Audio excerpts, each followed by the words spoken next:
Well, I'm not sure how we're going to follow that, but we'll do our best. Thanks for your patience. Again, my name is Juan Perez, and it's my privilege to rejoin the Reagan Institute Summit on Education this year to really listen to an all-star panel talk about some critical work here. Teacher pay, recruitment, retention, these are among the handful of issues that are actually garnering some bipartisan support amongst state and local policymakers. But it's a little bit more complicated than that, isn't it? For one, there's a political environment that's affecting the teaching profession in kind of unprecedented ways. Not to mention the fact that your local high school principal or elementary school principal might be wondering about how she's going to fill the vacant positions on her roster this coming school year. So we're going to talk about pay. We're going to talk about recruitment, retention, and I imagine we're going to talk a little bit about politics as well. And we also are going to have to pay some attention to the difficult financial decisions that state and local officials are likely going to have to start making here as a gusher of federal pandemic aid runs dry. And we're going to do it all in less than 40 minutes. So let me quickly reintroduce today's panel. Tennessee Education Commissioner Penny Schwinn, Javaid Siddiqi with the Hunt Institute, Kentucky Lieutenant Governor Jacqueline Coleman, and of course Marguerite Roza with the esteemed Edunomics Lab. Thanks again for joining us today. I really appreciate it. Dr. Roza, set the table for us here. When we talk about a teacher shortage, what exactly is it that we're talking about? Is it a lack of qualified workers? Is it just struggles to keep up with all the hiring from all this pandemic aid? Where are the challenges in the workforce actually today? So when I got the message we were going to do this panel on the teacher shortage, I thought they know it's about to end, right? And I was serious about that because the last couple of years, you've read about it, there's been a teacher shortage, not enough teachers for the open positions. But there were a lot more open positions because the federal government put all this money into public education in the last few years. And at the same time, some teachers didn't want to come back and work in person or other kinds of things. So what we ended up with was way too many job openings for the number of available people. But that is about to flip, completely flip, to the point where I suspect we'll have way too many job seekers for the openings that we'll have. And that's because a couple other things happened in the last couple of years. So we had all this federal money. We used it to hire a lot more people in schools, and we can see it in the data. And at the same time, students are disappearing. So in some states, it's 4%, some it's 6%, some it's 8%, fewer kids in public education. And part of that is birth rates are down, so shame on younger people for not having kids at the same rate that my generation did. But so some of that is kind of hard for us to control. So we see fewer kids. This federal money is going to run out. And what we can see right now is districts are on the verge of pulling the trigger on a hiring freeze or executing on layoffs or trying to close schools and winnow down to downsize. And that's all about to happen. Probably this will be our last school year where it doesn't make big news, and then we'll have fewer hiring going on forward from there. The concern is a historic one, though, that public education has added more employees over the last 5 or 6 decades than it has added students, or proportionately. And the go-to strategy has been add more staffing. And that has been kind of our reform strategy and things like that. What we haven't seen is a commensurate raise in pay among teachers. Pay is sort of tracked with inflation, that's it. Teachers today generally don't earn a whole lot more than after inflation they did in the 1970s and 1980s. And that's a trend that I think needs to change. We need to figure out how we're paying teachers better, signaling to potential workforce that these are good jobs, and then bringing in the highest caliber people we can. Excellent. Let's talk a little bit more about pay here. And after first acknowledging that this is an election year for Kentucky state officers, Lieutenant Governor, I want to offer you the floor next. Now, at the beginning of this year, as I understand it, there were approximately 1,500 certified educator vacancies in your state, right? And last year's turnover rate exceeded 20%. You and the governor have set out what's called an Education First plan to address some of this, and it is a big list. A 5% pay raise for school staff, universal pre-K, textbooks, technology, student loan forgiveness, and restoring some new teacher pensions, right? Tell us about this idea and how it reflects your administration's philosophy on the role state government should play in supporting the profession. Yes, well, first of all, thank you all for having me back so much. It's always great to be with you, and this is how much you matter. It's an election year in Kentucky, and here I am with you guys. But I spent my life in the classroom before I became the lieutenant governor of Kentucky. I was actually finished as an assistant principal and jumped into this frying pan. But I'm married to a teacher. And so I'm still engaged, excuse me, with what's going on in the school system. And so I'm so proud to be with Governor Andy Beshear in what we like to call our Education First administration. And so as we set out to find ways to improve education in Kentucky, to make it a viable profession, there are things that we can do that cost money, and there are things that we can do that don't cost a dime. First and foremost, let me say that restoring respect and dignity and not fighting political battles in our classrooms has to be part of this conversation, because that is a lot of what is driving people away from the teaching profession. I know that because they're my friends and family. But with our Education First plan, the very first pillar of that is raising teacher pay. And when we say teacher pay, it's important that I clarify, we mean every adult in every school building. If you drive the bus, if you make the meals, if you clean the desks, you are a part of that child's education. It takes a village, and our school employees are part of that village as well.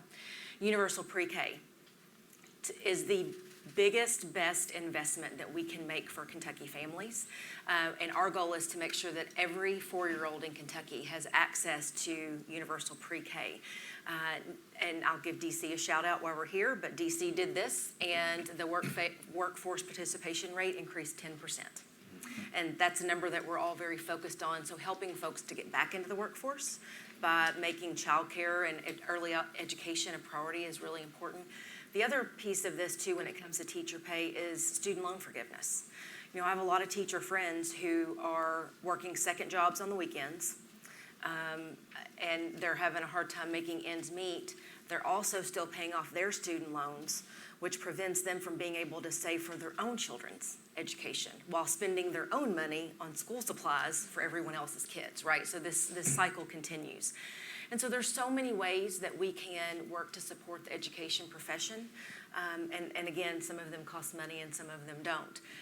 But making sure that we lift up this profession financially as well as in a culture of respect is important. I always say that teacher pay and beyond, this is not an either or.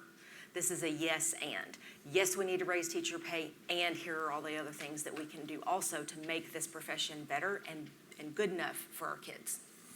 I want to keep the focus on salaries for a moment by kicking it to Commissioner Schwinn for a minute. I think it was almost exactly a year ago where your governor signed the Tennessee Investment in Student Achievement Act, right? That's right. And that enacted a new education funding formula that, if you don't know, included a pledge to boost another $1 billion into the system. Okay, more funding is one thing. That doesn't necessarily translate immediately to teacher salaries, though. So just tell me a little bit more about what the administration and the state has in store for educator pay. And I have to ask, why the administration also wanted to prohibit schools from automatically collecting union dues. Yeah, okay, so 3 topics there. Sorry. Which one will I do? So last year we passed what we call TISA, which is our funding reform bill. And that did add $1 billion. It ended up being $1.25 billion because we are one of a very small handful of states that has an increase in enrollment year over year. Lots of folks move into Tennessee. I know why I'm staying there. So one of the things that we know to be true is that when we used to have what was called categorical funding, where we would fund things into specific buckets and help schools understand what the state's expectation was for how you should be spending funds, we saw that when we increase funding, and as a red state, Tennessee put in about a 3 to 5% increase every year, it wasn't going to increase salaries. It was going to expand the number of people in school buildings. There was no requirement that it had to go to salaries. So every year we had a General Assembly who felt like they were putting more money into teacher salaries, and then we would hear teachers say, I didn't get a raise. So one of the things with TISA, and it's $1.25 billion this year, is it's now student-based, so it's based on the individual characteristics of every student. So we fund at the student level, aggregated at the school level, and then the money goes to the district, and we report on what the school generates versus what's actually spent at that school. And that's been very interesting for a lot of our districts in terms of who gets funded and who doesn't. But one of the specific parts of that legislation is when we as a state put more money in for teacher salaries, there's now a legal requirement that those dollars have to go to teacher salaries. They may not be used to expand the number of staff. They cannot be used for materials or books. It has to be specifically to increase that compensation. What we've budgeted is about $100 million for every $1,000 increase based on the number of staff we have. And we define teachers as anyone at a school building doing school level services. So no district staff are included in that. It has to be I'm giving a service to a child. And because we're really trying to incentivize the amount of supports that go to kids and reduce some of that district load. Now on the kind of how are we going to move from there? One of the things this year that was really important to the governor is when I started, our minimum salary as a state was $36,000, and that was in 2019. And we all know teachers, I mean, you've got to have a bachelor's, most have masters, they have ongoing units, et cetera. Our very rural districts, of which Tennessee is predominantly rural, they pay the minimum. And then what happens is you have a place like Nashville, which pays significantly more. And then as you get further and further away, it becomes harder because you can't generate additional money in local tax revenue. And so teachers from very rural communities were leaving their rural communities to drive an hour because they were making $10,000 more. And you can imagine a very small district that might have 500 kids. They don't have the population to then go find teachers. They're not paying them more than $36,000. And they can't actually get people to move to that very rural community. So we were having this constant issue in terms of vacancies. And so the governor pledged this year, General Assembly approved and funded that our minimum salary by 2026 when he leaves office would be $50,000. So we moved from $35,000 to $50,000 in one administration, which I'm really, really proud of. Once we get there, assuming everything's stagnant at other places, we would be in the top 5 highest of minimum salary in the country, which is really, really important for our state in terms of making sure that we get people in the pipeline. And then one of the things that I think just kind of from a philosophical perspective in the state, it's, well, what is it that is going to continue to keep dollars in teachers' hands? And so working with the General Assembly, something that was really important to folks was saying, if schools want to kind of participate in whatever kind of programs with their teachers need to be a proactive decision maker in what happens with their compensation. So whether that's retirement, insurance benefits, all the things that end up kind of peeling away from what your take-home salary is, because who cares what your starting salary is, it's what you get that helps you pay your mortgage that actually matters. And looking state by state at what that take-home is, it's astonishing what comes out of teacher salaries. And so the governor and the General Assembly wanted to create a pathway where they weren't saying districts, you have to proactively take dues from teacher salaries and be part of that process. If teachers want to participate in that, we're a non-union state. But if teachers do want to participate in that, they proactively write a check to be part of whatever collective organization that they choose to. And that was part of the give and take of that particular negotiation. Got it. Thanks for mentioning that. And I appreciate you mentioning the pipeline here because, Javaid, I'm going to kick it to you here now. 1 million more teachers of color, 30,000 new school leaders of color, all by 2030. I watched you rub elbows with the U.S. Secretary of Education at South by Southwest just a couple months ago where you talked about this partnership here. No doubt this is an ambitious effort, but we know that states kind of struggle sometimes to invest in preparation programs. So what kind of policy levers do you see states as needing to pull in order to ensure representation? Well, first is data, and let me give a shout out to Tiquella Brownie, one of our partners in this work. We have 8 partner organizations leading this campaign, 1 million teachers of color. It came from Governor Cooper. He convened a task force. He came to the Hunt Institute, named after Governor Hunt, his mentor, and he said, hey, can your team help work with my team to look at this issue around educator diversity? If you step back and look at the data, it's quite alarming. So one of the levers is creating very transparent data sets. So people, policymakers know what the makeup is, composition of students and teachers and school leaders. I'm sure I'm going to get some facial reactions, and I've been steeped in this data for 15 years, having worked for a governor.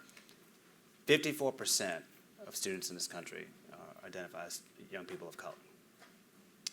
While in a classroom, 20% of our teachers identify. So does it need to be 50-50 or equal? Proportional? We think so. The data tells us so. Would it alarm you that 40% of all public schools in our country do not have a single teacher of color? So getting transparent data out there to policymakers, and this is not a Republican thing or a Democratic thing.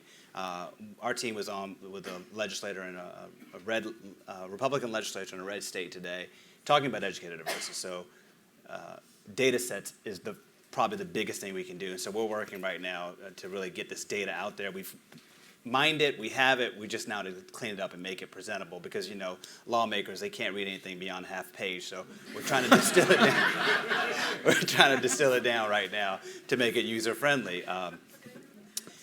When you think about black students, and I recall as a first-year teacher, our superintendent was an African-American male. He pulled me into it. He said, I want you to be part of a task force. It was a national coalition of black superintendents that had gotten together. And I remember hearing people talk about it, but it didn't sit with me. As we've gone through this campaign where we're like getting into the research, black students that have a black teacher before third grade are 13% more likely to graduate. If they have 2 black teachers before third grade, it's a 32% percentage of graduation. I mean, these are real data points that need to be out there. For the record, for our brown and white friends out there, all students, not just black students, benefit from having a teacher of color. So this, again, this is not a race, a black-white issue, a black-white-Hispanic issue. This is what is good for all students. And so the campaign is setting to create data sets, licensure reform, what we were talking about with another lawmaker recently. We've done great work with Lumina, increasing post-secondary attainment. We have more kids going to college. We've increased capacity at our university, public and private, have increased their capacity to take more. So we're getting more in. We need to do work with getting more out, but that's another conversation for another panel. But we need to get them into schools of education.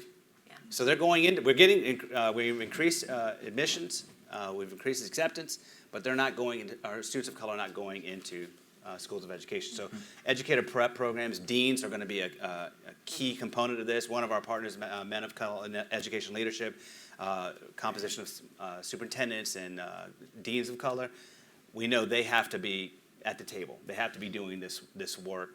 So we're excited about all the things that have to happen. It is a daunting task. Jacqueline and I and our partners know we're not going to get 1 million teachers by 2030. That's our goal. But it's a great headline. But if we can get 500,000, we're showing proof of concept.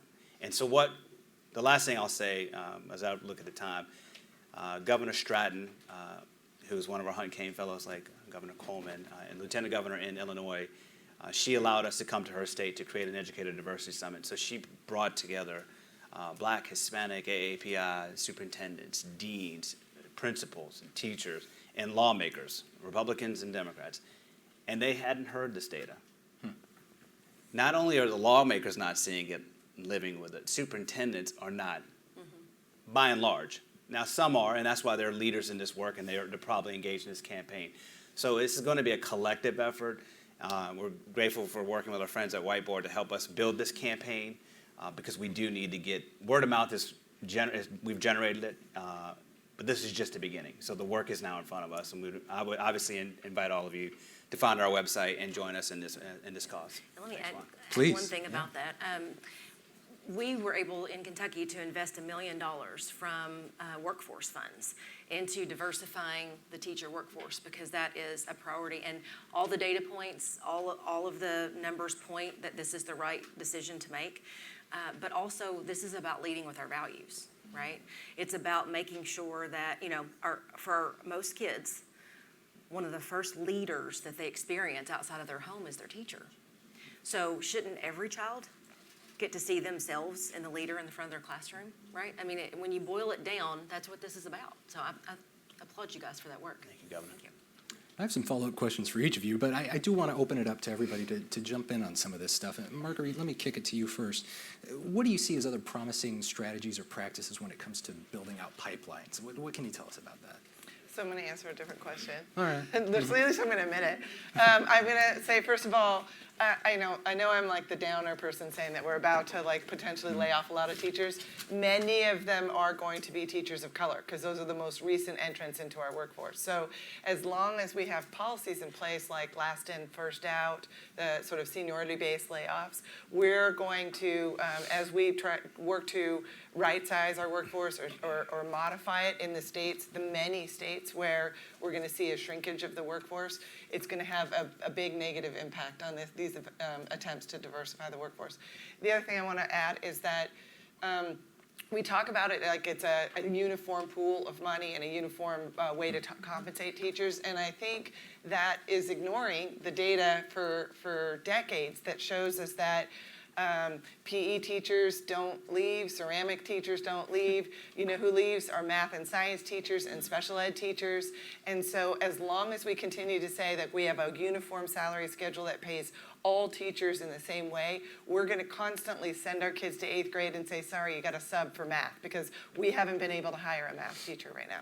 So I think we need to do a better job of targeting our money toward what the data tells us are our persistent gaps and signaling to the next pool of incoming teachers, get a math credential, get a science credential, get a special ed credential, and then you will definitely have a job that is more secure. But without that signaling, people are coming in thinking, it'll be great, I can teach PE for the rest of my life, and there won't be jobs in there. So we will not be making use of some of the labor pool that we're actually trying to collect or try to attract. So I think there's just a lot more nuance when we talk about the job force going forward. I appreciate that. They should have given us another 30 minutes. I'm kidding. Commissioner Schwinn, though, can you talk to me a little bit more about Grow Your Own programs, though, what Tennessee has done there and how some of that might interface with some of these very concerning trends that Dr. Roza is mentioning here? Sure. So we've got kind of a vertical articulated strategy and then horizontal. So for us, we use the federal relief funds. Our strategy was to say use one-time dollars in a sustainable way. So we started with these Grow Your Own grants originally, and it's essentially a scholarship program. What we found in our data, we have an annual survey for teachers. About 70 to 75% of educators, that's teachers, principals, and assistant principals, complete that survey every year. So a very high participation rate. And consistently, it's salary, it's how good is my manager, do I have materials? But then after that, it is the barrier to entry financially for college. So many folks said, I just couldn't afford to go to school to become a teacher to begin with. So the Grow Your Own grants originally were essentially saying, we will pay for your tuition or to get your master's or your credential. We have 1,000 vacancies in Tennessee. We've got another probably 1,000 on permits and waivers. That's been kind of sustained over the last 4 to 5 years. And so in our initial grants, what we have is about 700 new teachers who now are able to go to school for free. That bought us a little bit of time to become the first state to have teaching become an apprenticeable profession. So that means we can now use labor dollars to pay for folks for their tuition, their books, their materials. Frankly, if their car breaks down, they need childcare. It's the same thing that a welder might get. We're now doing that for teachers. And so what we have is a partnership with the University of Tennessee, and they are kind of our facilitator, our third-party provider, who helps us to facilitate that across now 95 of our 147 districts. In just the first 2 cohorts, we have 400 folks who are now going to school to become a teacher for free, and bonus that a lot of the other programs, scholarships, tuition reimbursement, loan forgiveness, et cetera, they are paid while they are in school.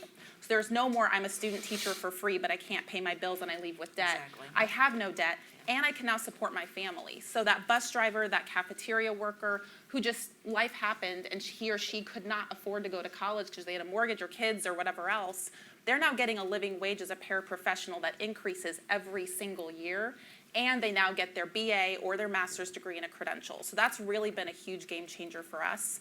Secondarily, in our Grow Your Own programs, because we looked at our data, our gaps are in math, science, and special education. We have a growing EL population, so ESLs is kind of our 4th big bucket. We now pay for endorsements. So any teacher in the state who wants to then shift into a different bucket in a high-need area, the state will use our Grow Your Own and apprentice-based programs to pay for that kindergarten teacher to get his or her ESL credential or endorsement. And that's actually allowed districts to be able to shift some of their kind of, I don't want to say surplus, but their additional supply of educators that apparently we will have more of, or less of. In Tennessee we'll have more, but they're able to shift those around to ensure that they can meet the needs. And then the last thing I'll say on the diversity component, we have diversity policies in Tennessee through the State Board of Education. What we found is in the apprentice programs, because it is removing the financial barriers, our enrollment is actually mirrored and significantly more diverse than the traditional programs, because the folks who couldn't get into or couldn't afford to go to college tended to be either from kind of first in their families, low income, and high populations of people of color. And so it is kind of a secondary benefit to, like, let's make sure we've got the supply, but let's actually make sure it reflects our students. And we have those programs to ensure that our principals and assistant principals are strong enough to then support our teachers to retain. And that is our Aspiring Assistant Program. You can become an assistant principal for free. Every district gets at least one spot. Our Diverse Principal Program, so every district every year gets funded to have at least one candidate who identifies as a diverse candidate. And we have an aspiring principal and secondary kind of administrator district level office role, where we then pay for them to get those credentials, all aligned to our strategic plan and state level priorities. So regardless of where you are, I as a teacher now have an accordion out of opportunity across without having to leave the classroom. We have to stop telling teachers you can do better in your career if you leave your children. Like, let's make it better to stay in the classroom and pay them more. But the support they're getting is now significantly more aligned to their ed prep programs and then also what we want them to be doing for kids. Lieutenant Governor, let's keep this idea of sustainability and support for existing educators once they come into the system in mind here. Two-part question. I know I'm bad at this, but how do you build consensus around these ideas, especially in an era of divided legislatures? Let's start with that. And if this works, and if you are able to get these new educators into the system with the initiatives that you support, how do you make sure those teachers stay? How do you support them? And in this environment, how do you, frankly, encourage them to stay on? Right. So that's easy. Let me start here. So when we talk about the division that exists now and how difficult it can be to be in the classroom, I always take it back to 3 points, right? We can choose to be divisive, and we can choose to get in our camps and listen to our echo chambers and not get anywhere, or we can rally around a set of values. And those values for Governor Beshear and myself are, number one, you put kids first. Number two, you support the people that show up for your kids every day, because we often forget that one. And number three, you make sure school districts have the resources to do what they've been asked to do, right? That sounds like rocket science, not really. But, you know, we put all of this on our schools. They are literally the foundation of solving every societal problem we have right now. Every challenge that is in your community is in your classroom, and vice versa. And so we can no longer, as my grandfather says, and I'm from Kentucky, so remember that. My grandfather used to say, you can't win the Kentucky Derby with a pack mule. And that's essentially what we've asked our schools to do. We're saying you need to achieve here, but no new resources for your classroom. You're gonna have to make it do with, you know, fewer pieces of technology than you need, low paid teachers, you know, X, Y, Z. Well, that's just it's not feasible, and it's certainly not sustainable. And so we can talk about sustainability, and I'm sure everyone's got different ideas for how to keep teachers in the classroom. But I'm going to go in probably in a little bit of a different way here than most people would think about it. But let's bring in the concept of mental health here. Not just for our teachers. Certainly they need support, but for our students. One of the things I'm most proud of in the Lieutenant Governor's office in Kentucky is we launched the Student Mental Health Initiative, completely and wholly student-led and student-driven. And our students that did the work were the ones that made the policy recommendations to our elected officials in Kentucky, state agencies, community partners. They 100% led that work. And I say this because this is no longer reading, writing, and arithmetic only. This is about the whole child. This is about making sure that our kids have what they need, because if they're hungry when they walk in the door, you know, algebra is not their top concern. If they're couch surfing at night, they're probably going to be sleepy during the day. Right? I mean, just the compounding cycle of this. And so figuring out how we can access more mental health services for our kids is really important. And some of them don't have the privilege or the luxury to go out and do that on their own. I think Secretary Cardona said that kids are 6 times more likely to access mental health services when they're available within their school, which makes sense because it's right there, right? So helping our teachers to be able to teach what they went to school to be able to teach, and taking some of those other challenges off of their plate, helping them to know how to recognize and refer to a mental health professional rather than having to do that while also teaching about the Constitution and all of the other things that they have to do is really important too. So really becoming that village, right? That village of support for our kids, meeting them where they are, and helping our teachers be able to handle the challenges that walk into their classrooms every single day. Javaid, when it comes to those challenges and equipping teachers to do that, how do you recruit people with our backgrounds, for example, to come into the classroom, especially if they might not have ever otherwise considered becoming an educator before? How do you do it? Well, first of all, this panel is depressing. Speaking of mental health, I think that there's a saying, best way to eat an elephant is one bite at a time. Yep. Focusing in on the things you can focus in on. For educators of color, something that, speaking of Secretary Cardona, Secretary King has talked about is the invisible tax. And I recall my first year teaching, I was a probationary teacher, so I didn't go through a traditional educator program. I happened into teaching because I had a degree in biology, and my dad was like, you got to get a job, and there's no jobs in biology except for I could be a teacher because there was a shortage in science. And after about 2 weeks, I realized that I was the only teacher that had to cover all 4 lunch periods. I was like, why is there a rotation? Why am I staying here? So it was like a 25-minute lunch, and I realized, one, I was a man, and 2, I was a young man of color. And so I didn't appreciate in that moment. But then, 15 years later, hearing John King talk about the invisible tax, I was like, yeah, that impacted me. I had to do things that others didn't have to do, namely my white female counterparts. They weren't being asked to do that. Black female teachers, Hispanic teachers. Think about it. We have a Hispanic family that comes in, they're speaking Spanish. Well, let's pull, and it doesn't even have to be the Spanish. We have a Spanish-speaking physical education teacher. Take her out of the classroom, come translate. She's not getting compensated for it. She was never compensated for that. So I think we have to make the path to the schoolhouse, to the classroom, equitable. We have to compensate for some of those things, so the only form of compensation doesn't look like you're going to become an assistant principal. That there are ways for you to build your sort of skill set and pay for those things so you're not being taxed for them, you're being compensated for them. I think that's one thing. I think we need the idea of getting more teachers of color in a classroom. You see yourself in the classroom. I guess I could be a teacher. I had the good fortune going through my entire K-12, and I've now looked at my own data.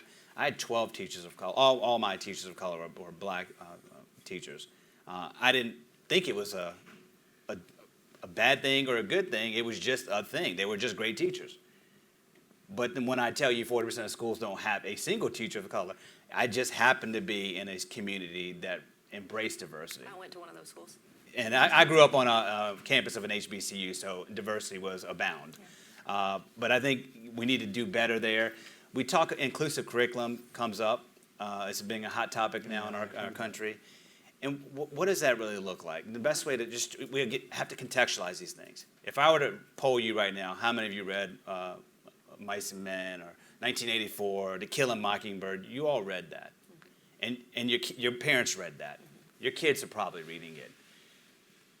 Those characters are not, I never saw myself in a single book that I read in school. We have to, our kids have to see themselves as the characters. And so there's 3 ways to really break down text and decode, and this gets into literacy. You're making text-to-self connections, text-to-text connections, and text-to sort of world connections, right? Yeah. If those materials are not inclusive, it's going to impact literacy rates, it's going to impact graduation rates, and therefore it's going to impact who can and who's in the sort of queue to even become a teacher. Yeah.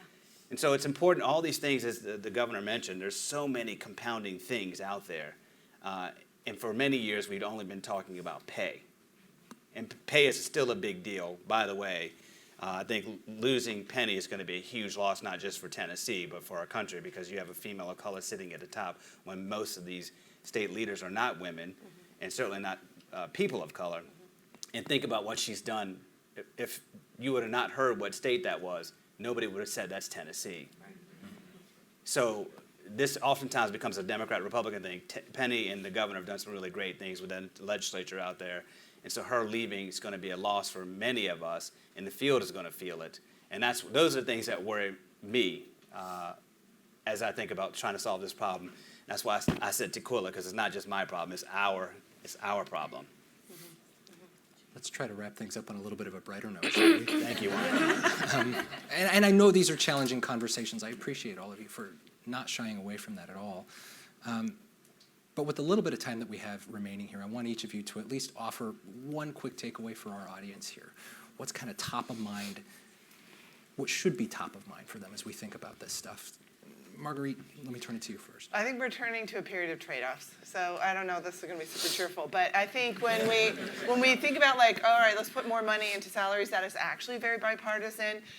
When you have a limited pool of money and you say, you know what we should do? We should raise salaries of junior teachers. You know who's not as excited about that are senior teachers who might come out and say, no, I want disproportionate money to go there. And they've been successful at that over the years. If we say we want more to go into salaries and maybe less of that to go into benefits, because that's what junior teachers prefer, more salary and less in the benefits, that's not gone their way in the past several decades either. The money is heavily loaded, $25,000 to $55,000 per employee, sometimes even higher in benefits. And that's out of step with other industries. If we're talking about putting more money in, that might be something that we go up against the voters for, because the voters are not really in a spending mood right now. So I'll just say what's ahead are trade-offs. Good. Lieutenant Governor? I would say two things. I would say, show me your budget and I'll show you your priorities. And I would say that it's really important to make sure that you're literally putting your money where your mouth is. And if education is a top priority for the state, which it should be because the future of our workforce is in our classrooms today, then that should be reflected in hard numbers. But also it should be reflected in a culture of respect that they absolutely deserve. And have, quite frankly, not been getting as much as they deserve lately. But I would finally say this yes and mentality has got to be where we go, because raising teacher pay is going to be critical to recruiting and retaining a high quality workforce. And there are so many other things we can do to also make this better, and we should, because this is not for teachers only. This is for our kids. Javaid? I'll just close with all students benefit from being exposed to a teacher of color. Yeah. I'll end with that and double click on that as much as I can. Commissioner, in honor of your tenure, please, last word. I always think about my mom. I was raised by a single mom teacher who had to have lots of other jobs to pay for, being a mom. I married a teacher. My sister married a teacher. She's a teacher. All my cousins are teachers. My aunts and uncles. But we can't keep relying on the legacy of educators to then continue to support our supply of educators. But what I think, what I'm feeling really optimistic about in this conversation and in public ed is that over the last 4 years, 3 years, we talk about how hard it's been. But I actually think it shows we can do really hard, big, bold things at pace and without excuses. And so this kind of excuse-making culture of it's going to take 25 years to go this far, what we have found is when you do something and you have courage to do the hard thing and take the hits and do what's right for kids and only about kids and not about adults, you can go very, very quickly, and government can work very quickly. They just need the pressure to do so. They need the resources to do so and the accountability to do so well. And it can't be for anyone else except those children in the classroom. And if you haven't been in a classroom, get in one. It's the most inspiring thing you'll do all day. Thank you. All right.